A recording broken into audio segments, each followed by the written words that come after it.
Hola a todos, bienvenidos a Paredro, el podcast de libros, autores y demás actores del mundo literario. Mi nombre es Camilo Hoyos y les doy la bienvenida a un capítulo grabado en la primera Feria del Libro de la ciudad de Valledupar. Estamos acá con Moisés Wasserman, ex rector de la Universidad Nacional, columnista y escritor. Moisés, cuéntanos, ¿qué palabras nos puedes dar sobre esta primera Feria del Libro de Valledupar?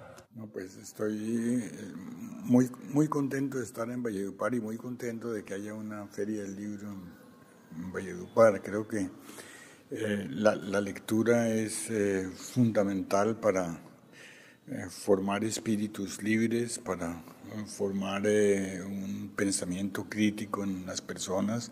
Creo que no hay mejor vía que la lectura. Y estas ferias, pues, lo que hacen es fomentarla, posicionar la lectura como una actividad, como una alternativa de actividad importante que entre los jóvenes es cada vez más importante que esté presente como alternativa. Y las ferias hacen eso. Creo que esa es su gran bondad. Estamos aquí con Jaime Abello, director de la Fundación Gabo. Jaime, cuéntanos palabras sobre esta primera Feria del Libro en Valledupar. Valledupar es una ciudad cargada de tradición, de sentido, de cultura, y es una ciudad de unas dimensiones importantes, 500,000 de habitantes.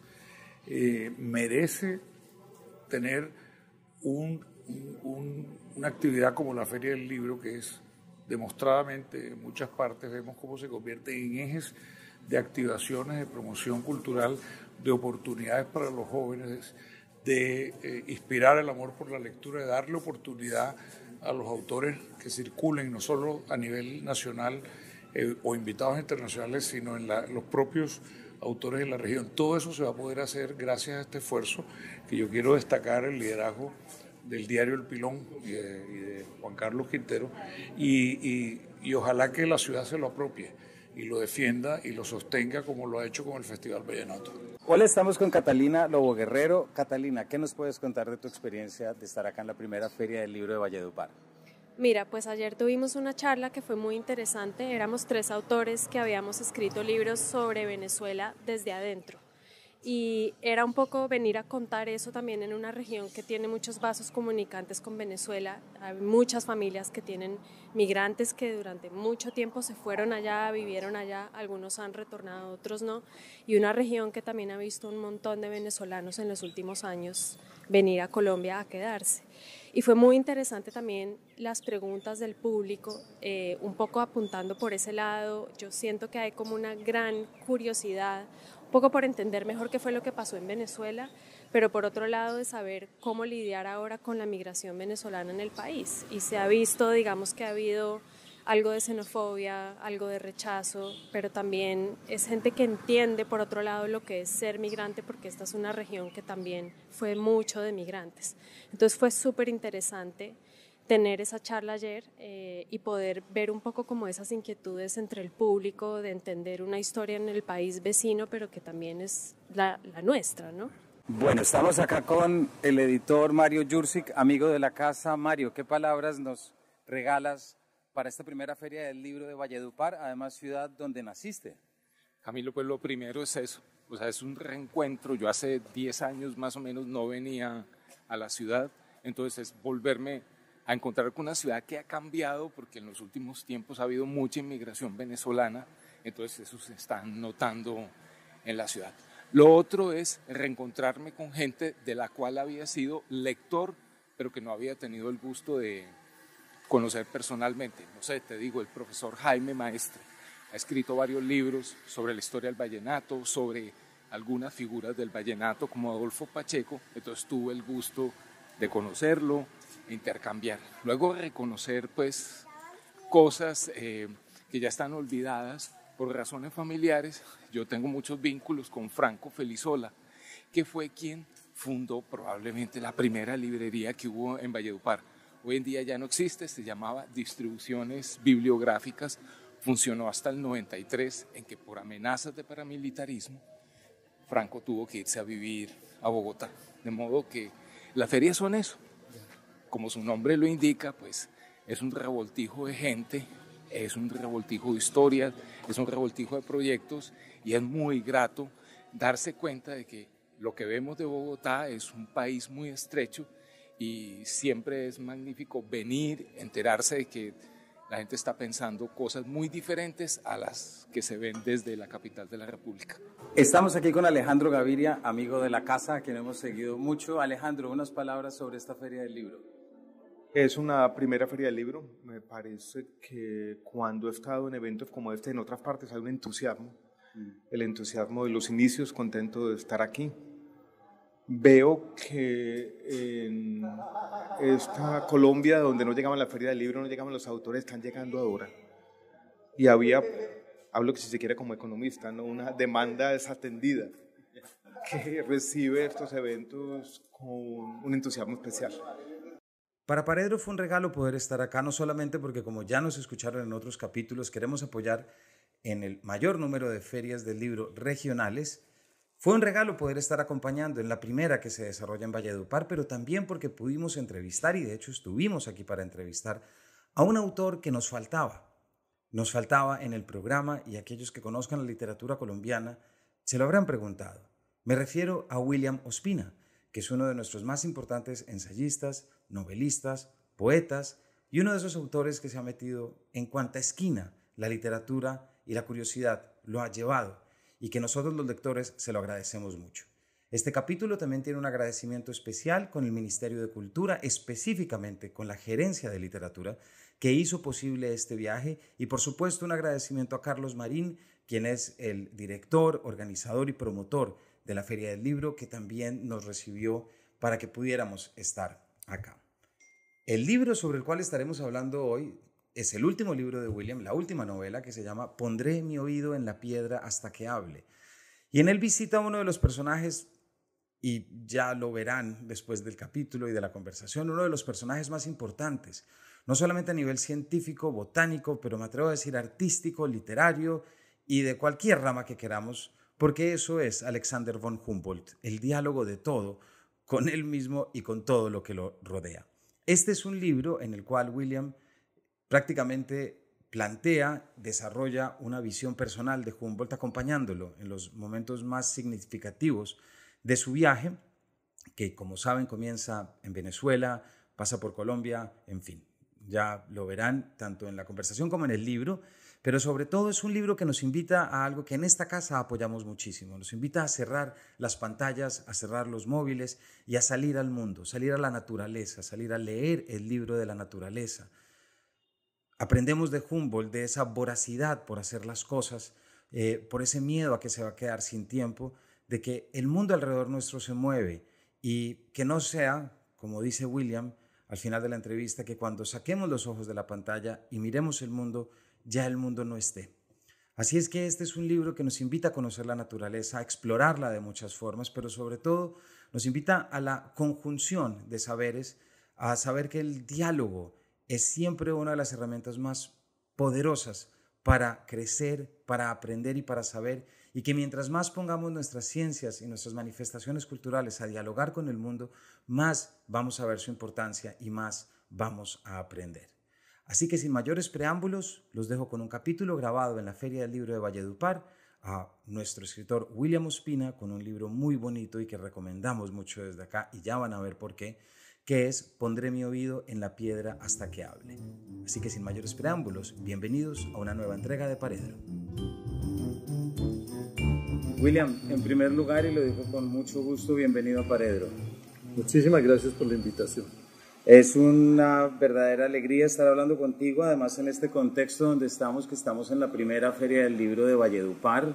Me gustaría arrancar por ahí. ¿Cómo te parece que estés aquí inaugurando también, que vas a hablar sobre el libro que estaremos hablando, pero lo que implica estar en nuevas ferias del libro regionales?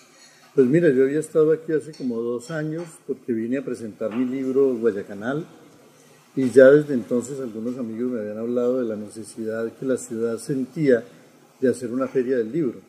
Yo iba en ese momento para la Feria del Libro de Montería, y ahora me alegró saber que el mismo organizador, Carlos, que hace la Feria de Montería o que la organiza, es el que está dinamizando aquí la Feria de Valledupar, de manera que me parece un momento muy oportuno y qué bueno que ese clamor de la gente ha sido escuchado. Exactamente, y aquí desde Paredro apoyamos muchísimo no solamente la labor de promoción de lectura, sino de gestión, lo que implica también poder llevar y que personas que detrás hacen un trabajo muy importante para que un autor como tú pueda estar en un lugar como este. Me parece que eso lo reconocemos. Pero, ¿qué te parece, William, si entramos en lo que hay? Tengo una cantidad de preguntas y de comentarios sobre tu último libro, Pondré mi oído en la piedra hasta que hable, publicado recientemente en Literatura Random House, prácticamente en abril. Y quisiera comenzar, William, tengo la impresión de que este libro no surge de un interés coyuntural. No es que de repente leíste la biografía de Andreas Wolf y dijiste, uy, que este muchacho, ¿de dónde salió? Entonces quisiera arrancar pidiéndote que nos cuentes, William, cómo fue esa remota tarde o mañana en que conociste a Humboldt. Bueno, ha sido un proceso muy lento, pero yo recuerdo que hace ya 30 años yo quería escribir un libro sobre Humboldt. Sabía que no sabía lo suficiente, así como ahora sé que no sé lo suficiente, que siempre será aventurado y temerario hablar sobre un autor tan inabarcable. Y es más, yo creo que hace 30 años yo sabía mucho de Humboldt porque creía saber mucho de Humboldt. Hoy, 30 años después y después de haber leído algo sobre él, pues sé cada vez menos porque soy más consciente de todo lo que ignoro. Y entonces este es un libro que no se puede escribir a partir de un saber, sino de un deseo de averiguar cosas. No solo de averiguar qué hizo y cómo vivió, sino de un deseo de descubrir quién era y cómo era. Y entonces uno suele descubrir a partir de un autor los mundos que visitó. Yo he preferido como seguir el camino contrario y a partir de los mundos que visitó tratar de descubrir al autor. Y ese es uno de los elementos, te decía ahorita, William, que me parece más bonitos de tu libro. Es un poco el marco donde tú te instalas, porque tú aclaras muy bien en ese último capítulo, y me adelanto al final, en el que tú explicas de cómo este libro no es una investigación geográfica, este libro es un acercamiento desde la ficción, en el que tú dices algo que a mí me parece muy bonito. Tú dices, palabras como ilustración o romanticismo tal vez se entienden mejor cuando las vemos hacerse carne, sensaciones físicas y eventos humanos. Pero aquí se trata menos de contar que de sentir a Humboldt. Así es, yo creo que con Humboldt pasa que, aunque es un gran científico y aunque es un gran investigador y aunque es un gran teórico de muchas cosas y aunque era un escritor muy juicioso, de un gran estilo y aunque escribió muchísimo, hay un montón de enigmas que tienen que ver con él. A él no le gustaba hablar de sí mismo, le gustaba hablar del mundo. Y entonces para mí era importante ver a través de lo que él dice del mundo qué puede uno descubrir de lo que es el personaje.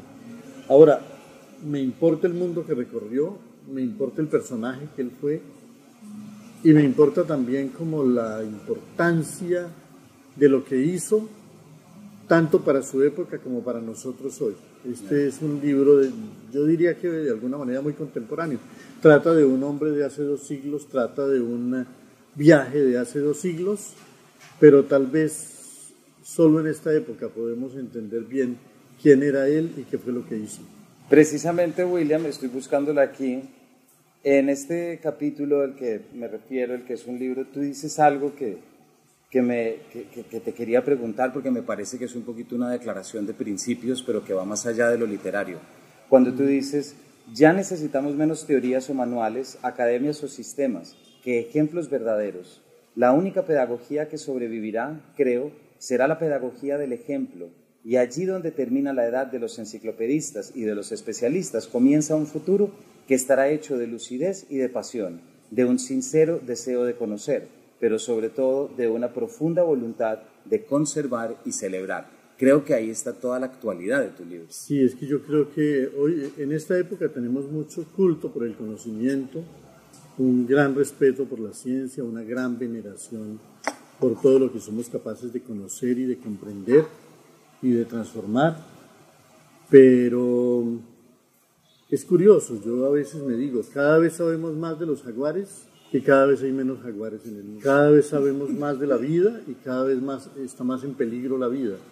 Creo que el saber que en una época nos deslumbró es necesario, pero no es suficiente. Creo que necesitamos algo más que saber, algo más que conocimiento, algo más que ciencia, y ese algo más tiene que ver con un sentimiento de responsabilidad, con un sentimiento de asombro, con un sentimiento de gratitud, con algo que no está todo limitado al entendimiento, sino que tiene que ver con el sentimiento, con el compromiso, con la pasión.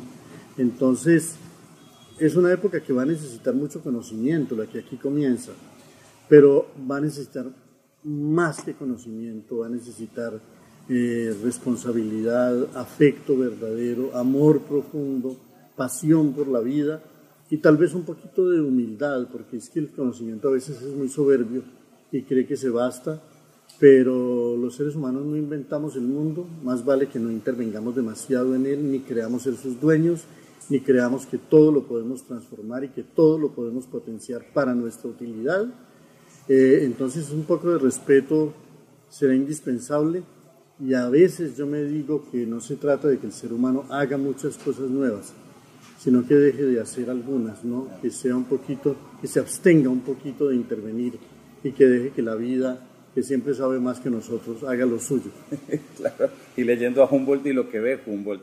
William, me encanta esto que me dices. Yo siento que ese es uno de los principios aquí del programa Paredro, fíjate, porque yo siento que podemos estar en un momento en que, y aquí hago un pequeño paréntesis en mitad de Humboldt, que no es salirnos de Humboldt, pero que a veces yo sí siento que la literatura está llamando a que la abordemos de una manera distinta, en la que no nos pensemos en el conocimiento que genera o en el saber que genera, sino un impulso mucho más que lo que tú haces con este Humboldt, que es más performativo. La palabra es antipática, porque es teórica, ¿cierto? Sí. Pero es algo que está en la marcha de, que es la diferencia de si yo me paro a ver el paisaje o más bien voy a caminar el paisaje.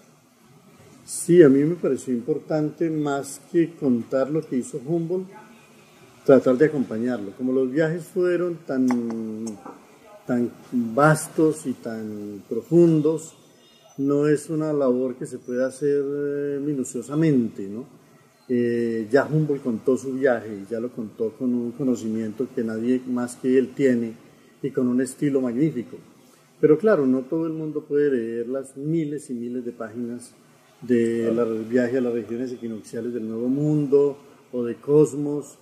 Y bueno, un libro como este que pretende no sintetizar, sino atrapar por momentos la sustancia de lo que era él y de lo que era su viaje, o él a partir de lo que vivía en sus viajes, puede por lo menos ayudarnos a formarnos una idea de lo que fue él y de lo que fue su aventura. Entonces a mí me pareció importante ir con él, ¿no? Estar con él, tratar por momentos de ser con Humboldt, con Bonpland, con José de la Cruz, con el perrito Cachi que está ladrando por ahí en alguna parte, sentir cómo se vive ese viaje, sentir la temperatura, sentir el peligro del río, sentir a los bogas gritando, sentir al perro ladrando, sentir las tempestades, ¿no? Y en parte una descripción, en parte una sensación y en parte también tratar de imaginar cómo se siente él recorriendo ese mundo, ese planeta nuevo que es América. Entonces sí quería que fuera una aventura de la imaginación, una aventura de la vida, y que el lenguaje tratara de estar lo más cerca posible por momentos de esa acción. Y claro, yo digo que es un libro de ficción porque aunque todo lo que se cuenta es real, ¿no? Como no se cuenta todo, como no se cuentan sino fragmentos, como solo se abarcan ciertos instantes de la travesía, pues lo que se arma con eso es un mosaico, si no arbitrario, por lo menos que no es el día a día de una expedición, sino un collage nuevo, una manera nueva de recoger algunas cosas y ver qué se arma con ellas. Claro, y además yo creo que ahí los lectores se van a dar cuenta, quienes no lo hayan leído, que esa elección tuya nos permite también estar acompañando a tu Humboldt, no al Humboldt histórico, sino al que tú entras a dialogar y el que te apropias, y eso incluso la propia narración se encarga de hacer unas reflexiones en las que queda muy claro que lo tienes al frente y que estás dialogando. Me recordó mucho, pero esto es un pequeño paréntesis, no sé si recuerdas ese libro de Cortázar que se llama Imagen de John Keats. Tiene una postura muy parecida buscando esa sensación y esa vitalidad. Y él dice al inicio, yo lo que quiero es salir más o menos de gancho, con Keats caminando por la calle y ver el mundo como él lo ve y sentir como él sienta.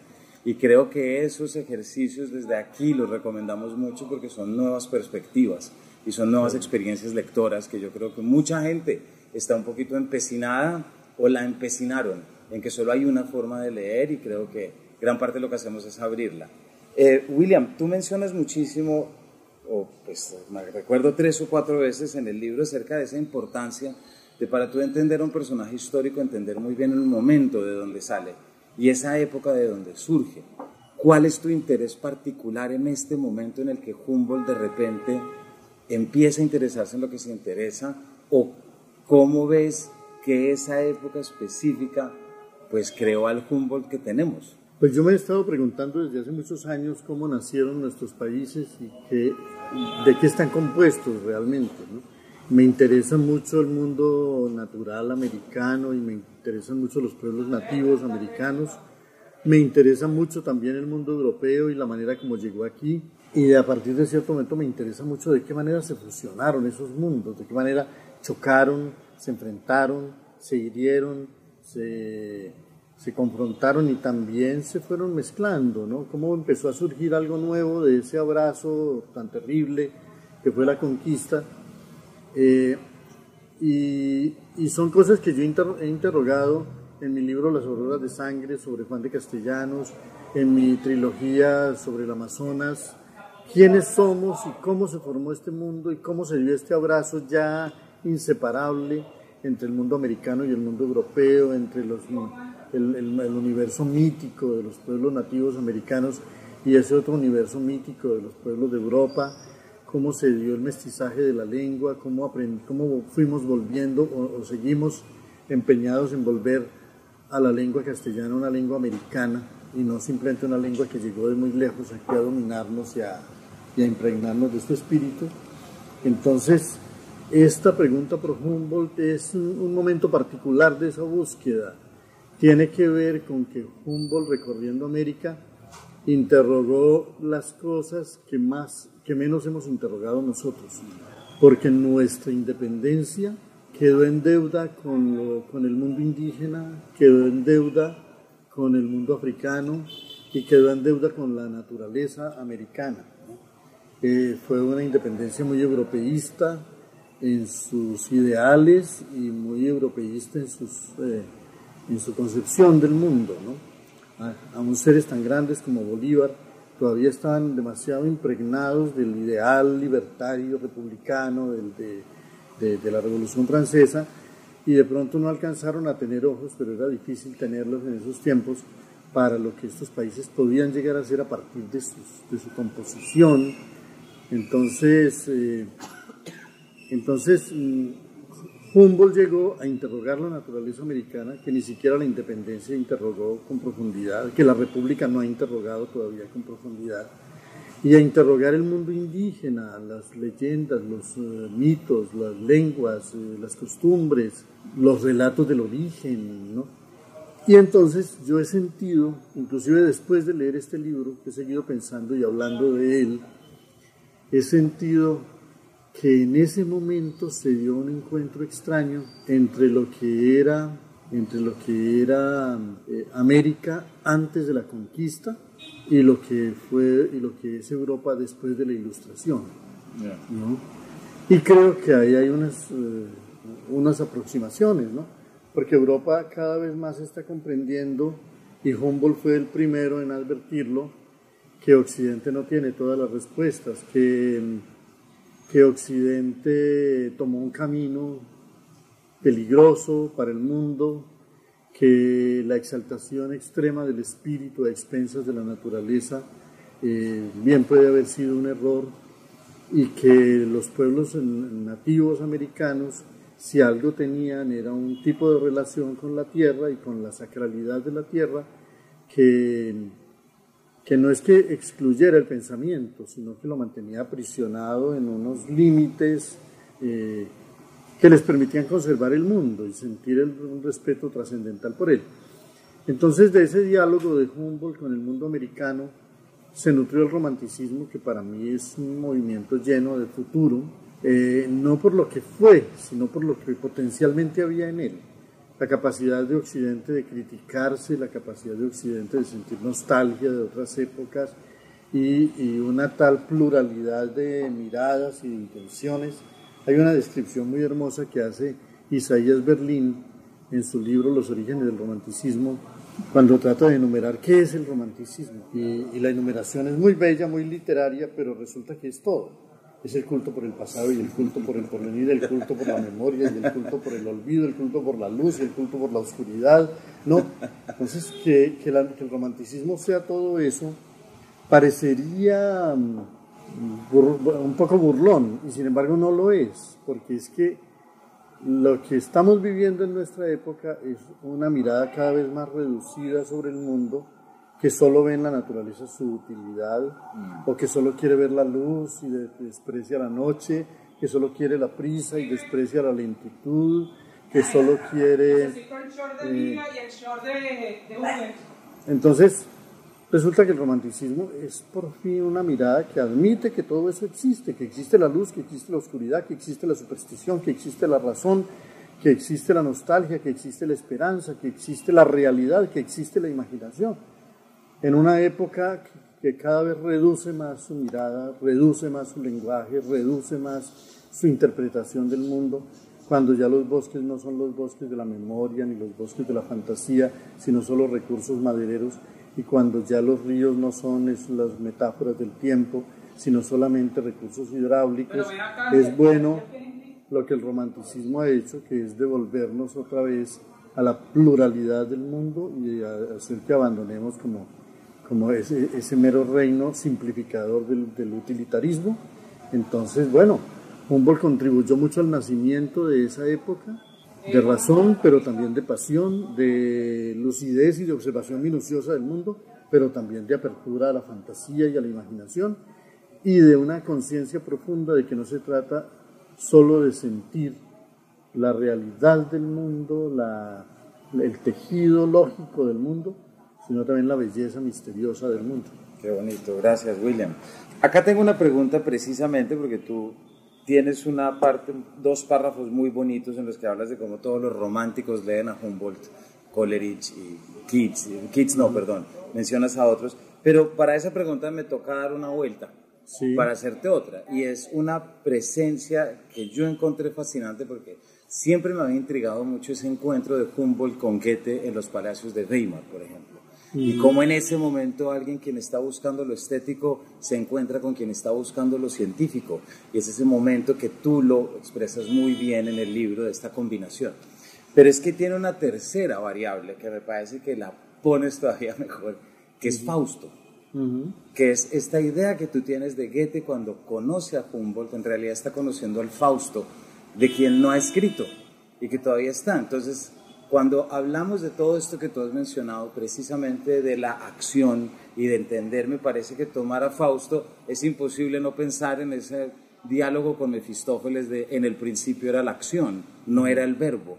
Y creo que ese principio de acción y de movimiento le confiere a tu Humboldt una vitalidad que eso es lo que resulta más contagioso de todo, ir a sentirse en el mundo, pero siendo uno con el mundo, es decir, ser el pintor que va a pintar en el paisaje y no el retratista o el paisajista que se queda en el estudio. Entonces, yo sé que él está, pero ¿por qué no nos cuentas? Porque yo estoy seguro que para los oyentes esta mención y estas referencias a Fausto pues hacen que se le dé una simbología muy especial al personaje. Yo creo que solo a partir de mi persecución de Humboldt he aprendido a mirar de otra manera el mito de Fausto, ¿no?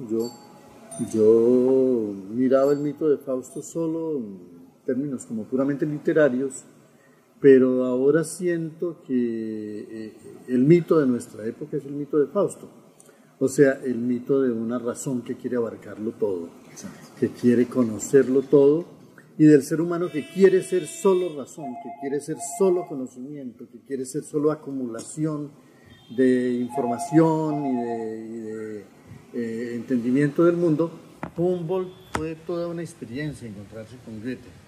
Goethe era un artista que quería ser científico. Humboldt aprendió al lado de Goethe a ser un científico que quería ser artista, y tal vez ya el haberse encontrado con la mente que estaba soñando Fausto le ayudó a no ser atrapado por el destino de Fausto, ¿no? Él le ayudó a Goethe a formar su personaje, pero Goethe le ayudó a escapar de la fatalidad, a Humboldt a escapar de la fatalidad del personaje. Entonces ambos ganaron en ese encuentro, y a Humboldt sin duda lo que lo salvó fue que escapó, tal vez gracias a Goethe, a la vocación de ser solo un científico loco que lo abarcara todo, y empezó a ver el costado estético de la realidad y a sentir que no todo lo iba a responder la ciencia, que había una parte que tenía que ver con la belleza, con el asombro, con la sensibilidad. Entonces ambos ganaron con ese encuentro, y el mito de Fausto en la mitad le ayudó a Goethe a escribir su poema y le ayudó a Humboldt a escapar de ese destino. Que eso me parece que es una mezcla que es muy, muy potente con, bueno, tú lo profundizas mucho, que es esa mezcla entre ciencia y poesía, y de hecho tienes una frase, William, que me pareció muy buena, que es: hay que brindar con vino el día que un artista se interesa por la ciencia, pero hay que brindar con agua el día que un científico se vuelva poeta. Sí, claro, porque quería aludir ahí secretamente a un par de embriagueces posibles, ¿no? La embriaguez del vino y la embriaguez del agua. Yo diría que la embriaguez del vino le ayuda a uno a ser delirante y a ver cosas que no se ven desde la cotidianidad, pero la embriaguez con agua le ayuda a uno a reencontrarse con la magia profunda de lo real, ¿no? Claro.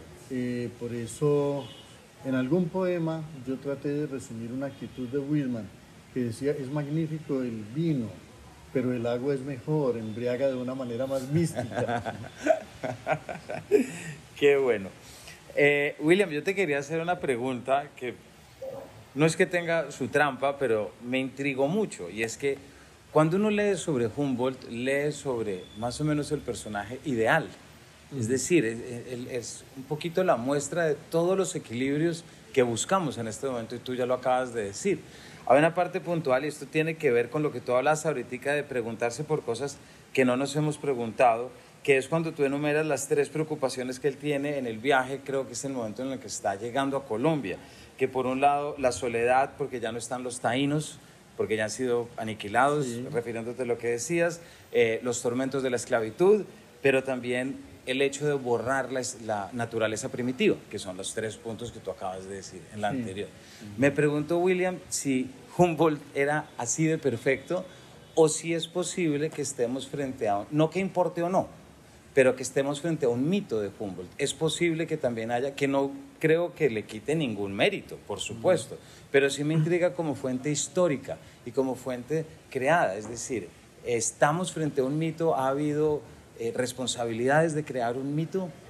Mira, yo siento que Humboldt es un hombre, como todos, muy imperfecto, ¿no? Sus imperfecciones creo que saltaban a la vista.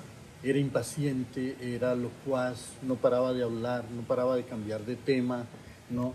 Era obstinado hasta la locura, esa manera de exponerse a todo, de afrontar la electricidad, de estar a punto de ahogarse un día y al día siguiente a punto de insolarse. Hay algo de locura en todo eso, ¿no? Claro. No es un personaje como apacible, equilibrado, lo que a veces Goethe mismo nos pinta como el centro apolíneo de una manera de habitar en el mundo. No, Humboldt es de todo desmesura, todo casi que se diría desequilibrio. Su hermano temía por él, su cuñada no sabía qué hacer porque lo veía como un potro picado por tábanos. Entonces, si uno lo mira a él, y para mí era importante rastrearlo a él, seguirle, buscar su psicología, buscar su conducta, uno ve a un ser bastante llamativo, bastante sorprendente, bastante cautivador, pero no apacible, no equilibrado, y no sé si sería fácil andar con él. Había que tener mucha paciencia como la de Bonpland, o mucho amor como el de Montúfar, o mucha devoción como la de José de la Cruz, o mucha inocencia como la de su perro para poder acompañar a Humboldt todo el tiempo, ¿no? Tenía que ser un ser fatigante, ¿no?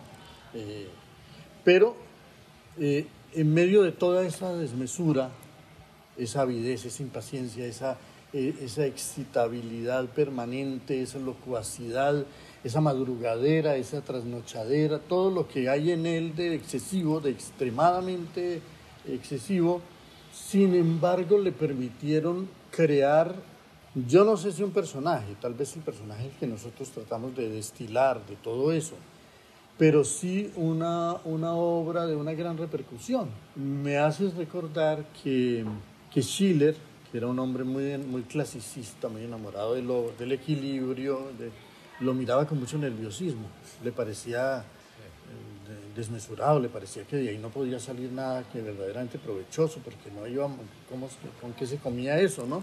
Y entonces en algún momento de la novela yo digo que curiosamente eso era lo que sentía la gente cuando veía Goethe, y eso era lo que sentía la gente cuando veía a Bolívar en sus primeros tiempos.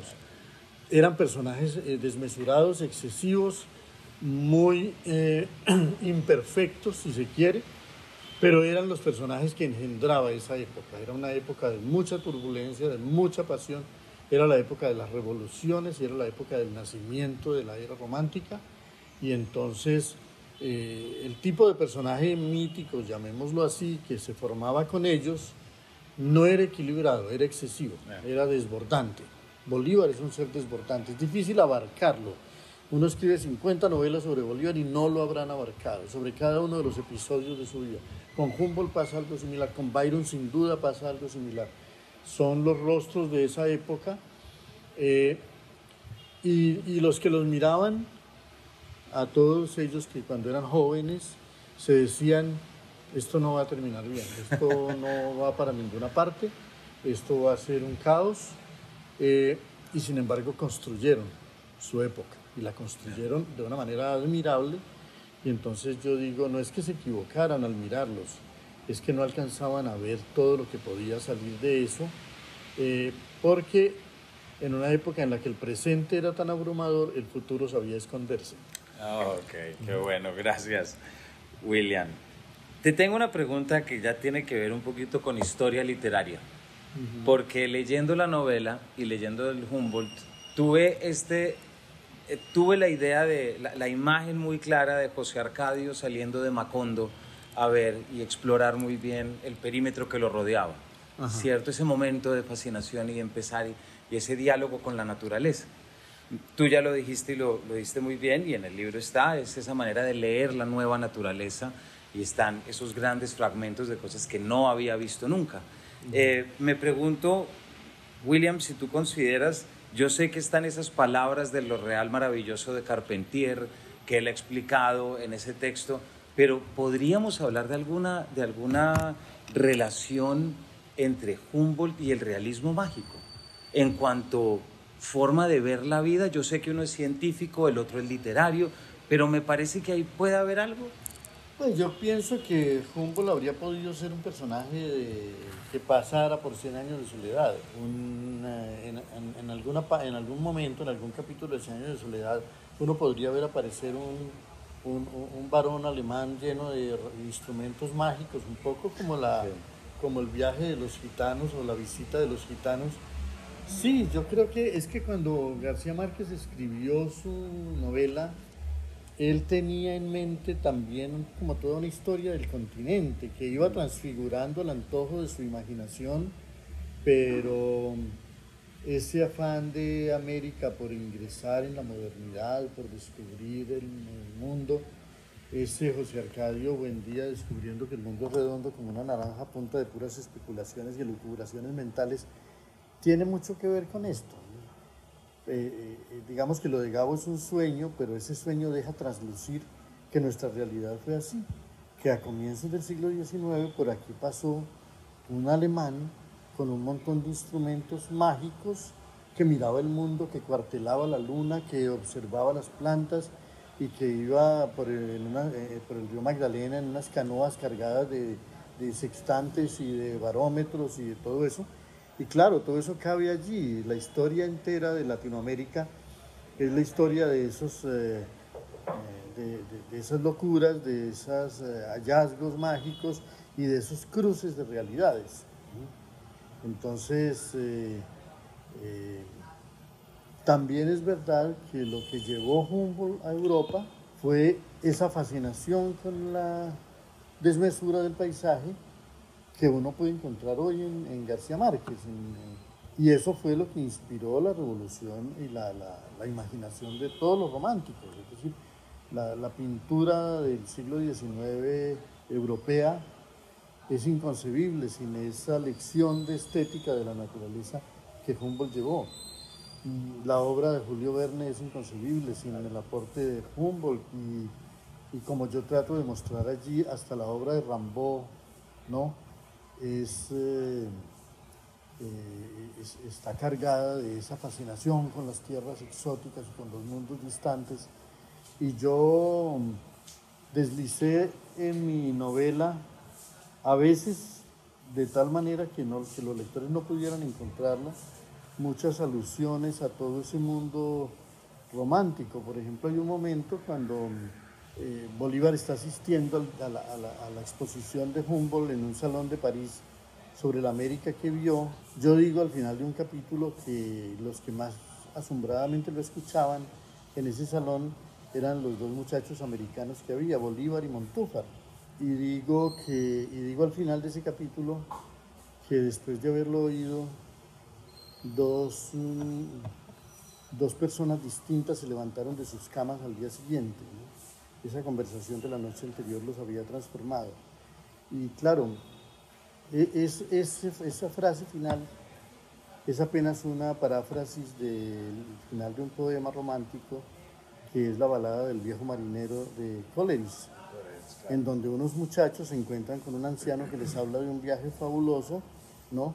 Cuando van a asistir a una boda y se ponen a oír al viejo delirante que les cuenta todo eso, y el poema termina diciendo, y dos muchachos, dos hombres muy distintos se levantaron de sus camas al día siguiente. Claro, muy bonito eso y es increíble ver a lo largo de tu libro y de este pedazo de la historia de eso que simboliza Humboldt, que es eliminar las fronteras y poner un diálogo constante entre todo, que yo creo que esa es una de nuestras pérdidas del siglo XX, es la capacidad de dejar de verla todo desde una constelación y sentir que nosotros formamos parte del mundo y no solamente verlo desde la distancia, desde un espíritu servicial. William, hay algo que tú ya mencionabas ahorita y que no podemos dejarlo por fuera en esta conversación, que es la presencia en el libro de Mutis, del sabio Caldas, por ejemplo, y de otros personajes. Bueno, Mutis no es nacional, pero se puede considerar, digámoslo así, en el sentido en el que es ese saber que está acá y que entra en diálogo con Humboldt, que entra. Allá hablas de los 24 kilómetros que Goethe cabalga para ir a ver a Humboldt. Sí. Luego está Humboldt diciendo todo el tiempo, que me recomendaron y que todo el mundo me dice que tengo que ver, que es Mutis, y Mutis ofreciéndose a ir incluso a cuidar a aquellos que viajan.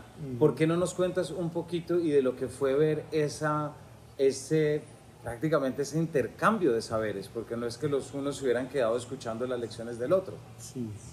Bueno, para mí era muy importante en esta novela luchar contra una versión, por ejemplo, de lo que es el romanticismo. Se nos ha enseñado que el romanticismo fue un movimiento europeo muy importante que tuvo algunos efectos tardíos sobre la América Latina y que entonces, por ejemplo, aquí ya en la segunda mitad del siglo XIX produjo novelas como La María de Jorge Isaacs.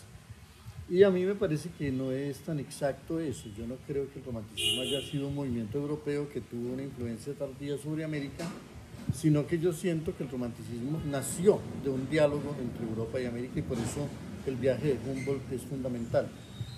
A mí me gusta recordar que Bertrand Russell dijo que el momento más alto del romanticismo europeo no había sido un poema, ni un lienzo, ni una sinfonía, sino la muerte de Byron en Missolonghi luchando por la libertad de Grecia.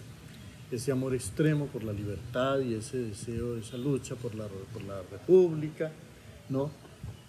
Byron es el héroe romántico por excelencia de Europa, pero es bueno que no olvidemos que Byron murió en Missolonghi luchando por la libertad de Grecia, tratando de emular a Bolívar, que era su gran objeto de admiración. O sea que Bolívar fue el inspirador del gran héroe romántico europeo, así que el gran héroe romántico en realidad es Bolívar, ¿no?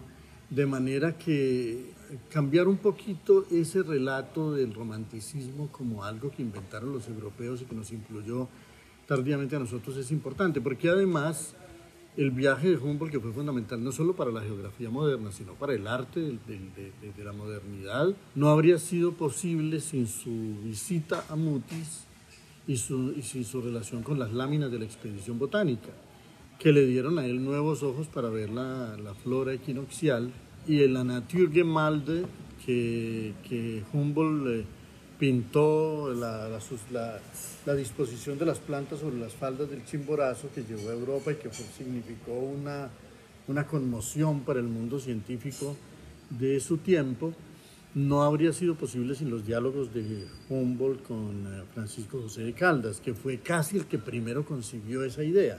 Humboldt la llevó a su plenitud y casi que se borró la influencia que Caldas pudo haber tenido allí, pero ese diálogo ilustrado entre los sabios americanos y los sabios europeos es fundamental, y es bueno para nosotros verlo así, porque nosotros no tenemos aquí conciencia de que para la fundación de la geografía moderna fue fundamental el viaje que Humboldt hizo entre Ibagué y Quito, ¿no?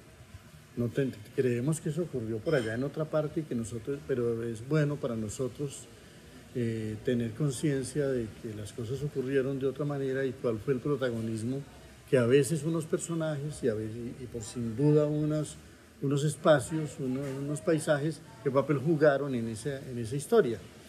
Y por supuesto que Mutis, como Juan de Castellanos, era en su origen un español, pero Mutis muy rápidamente se convirtió en un americano y ahora nosotros solo podemos verlo, yo creo, como un colombiano, como uno de los que mejor nos han ayudado a entender lo que Colombia es, o más nos han invitado a asumir lo que Colombia es y lo que esta región equinoccial es. Me habría gustado hablar un poco más de Caldas. El problema con un libro como el de Humboldt es que Humboldt es un personaje tan múltiple, como decía al comienzo, y tan inabarcable y tan absorbente, que uno no logra meter todo lo que habría querido meter en la historia, y entonces Caldas terminó no teniendo un papel todo lo relevante que debería tener en un relato como este, pero como yo sé que el autor de la Humboldtiana neogranadina está ahora trabajando en un libro de iguales dimensiones, creo yo, sobre Caldas, ¿no? Creo que se hablará mucho de Caldas en el futuro. Bueno, muy bien. William, se nos está acabando un poco el tiempo. Tengo dos preguntitas que te quiero hacer. La primera tiene que ver con una sensación que me produjo leyendo tu Humboldt, y es esta noción de Humboldt, y también se encuentra incluso en diarios de cazadores de orquídeas más adelante, pues, bueno, un poco más, pero 1860, 1880, que es la idea ya desde ese momento del saqueo y de la destrucción de lo natural. Eso me generó una sensación muy extraña, porque o como se alarga una condena o una tragedia, pero me parece que cuando pensamos que ya estamos frente a un aniquilamiento natural propio de Occidente, pues también te pone a pensar y echa luces sobre el estado actual de lo humano en relación a lo natural. ¿Algo que de ahí que te haya llamado la atención de pronto? Pues bueno, yo creo que siempre uno es el libro que uno se propone escribir y otro es el libro que termina escribiendo. Porque a partir de cierto momento el libro le dice al autor: usted puede tener muchas intenciones, pero aquí esto va en otra dirección y a usted le va a tocar aceptarlo. Sí. Entonces el libro empieza a dictar sus propias leyes y su propio ritmo y su propio rumbo. Entonces yo fui aprendiendo muchas cosas de Humboldt a medida que iba avanzando con la lectura, y todavía ahora cuando vuelvo a leer algunas páginas descubro cosas que no descubrí en el momento en que las escribía. Y entonces yo siento que sin que fuera un propósito consciente, Humboldt era un gran crítico del modelo educativo occidental, que es una herencia de la Edad Media, que nos enseñó que había unos claustros donde está el saber y que uno no tiene que ir a esos claustros y a beber todo ese saber acumulado que hay allí. Y Humboldt desde niño sintió que no era así. Él quería irse a que el mundo le enseñara, no encerrarse. Él se pudo haber quedado en Europa, él pudo haberse quedado en los jardines de plantas, tenía una fortuna suficiente para que de alguna manera la montaña fuera Mahoma, para que el mundo fuera allá a visitarlo. Pero él no creía en eso, él creía que él tenía que convertir su aventura de conocimiento en un viaje, en una expedición y en un viaje en el que pusiera en riesgo el pellejo realmente. La educación tiende a hacernos creer que hay que estudiar pero muy seguros, como al amparo de todo imprevisto y de todo riesgo. Y entonces yo fui comprendiendo que eso era el ejemplo que el mundo estaba necesitando hoy. Yo personalmente siento que el modelo pedagógico, el modelo académico del mundo contemporáneo y sobre todo de Occidente es un fracaso, y la prueba está en el mundo que tenemos y en las perspectivas del mundo que tenemos.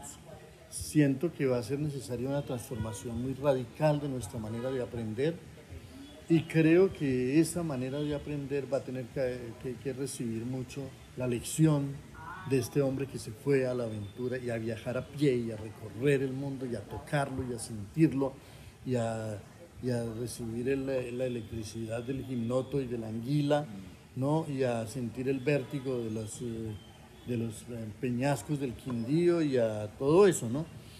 Creo que si queremos cambiar la tendencia terrible que lleva el mundo contemporáneo, las nuevas generaciones van a tener que cambiar radicalmente su relación con el mundo. Ahora nos tienen convertidos en pasivos consumidores de lo que nos venden unas pantallitas, ¿no? Y cuando levantemos los ojos de las pantallas descubriremos que ya no hay mundo. De manera que muy pronto las nuevas generaciones van a aprender a desconectarse y a salir a tocar el mundo de nuevo, porque van a descubrir que es la única manera de salvarlo, no solo conociéndolo, sino sintiéndolo y aprendiendo a amarlo de verdad. Pues gracias, William, porque además yo siento que ese es de las lecciones, si se quiere, o invitaciones más claras que deja tu libro, y creo que es gran parte de todo lo que hemos estado hablando, que es la necesidad de salir a ver el mundo y no solamente verlo a través de una reproducción o a través de una pantalla o de un live, pongámoslo en estos términos. William, ya para terminar, si nos metemos un poquito en un túnel mágico y se te concediera a ti, William, la oportunidad de haber acompañado a Humboldt en algún pedazo de su viaje, en algún fragmento del viaje, ¿cuál hubieras escogido tú? La respuesta que te voy a dar no es caprichosa, es muy sincera, ¿no? Creo que lo que hice con esta novela fue escoger esos momentos. Ah, muy bien. Bueno, pues entonces ya le queda a nuestra audiencia, William, esta gratísima tarea de encontrar cuáles son esos momentos y además de encontrar esta imagen que nos propones de Humboldt, que como ya pueden ustedes escuchar, va mucho más allá de un papel histórico, sino que es una propuesta de vida. Y así lo entendí yo, William, como una invitación actual a través de Humboldt, pero a redescubrir y poner nosotros el oído en la roca para ver qué oye, pero no levantarnos hasta oír que se está lamentando y que hay algo que cambiar sobre el mundo. Entonces te quiero agradecer muchísimo este rato que le has dado a Paredro en la Feria del Libro en Valledupar, y muchas gracias por esto. Era un gran sueño que estuvieras en el programa, entonces te lo agradezco muchísimo. No, yo te lo agradezco a ti, ha sido una conversación muy grata. Muchísimas gracias, William. A todos ustedes nos despedimos desde Valledupar y nos vemos en una próxima edición de este Paredro.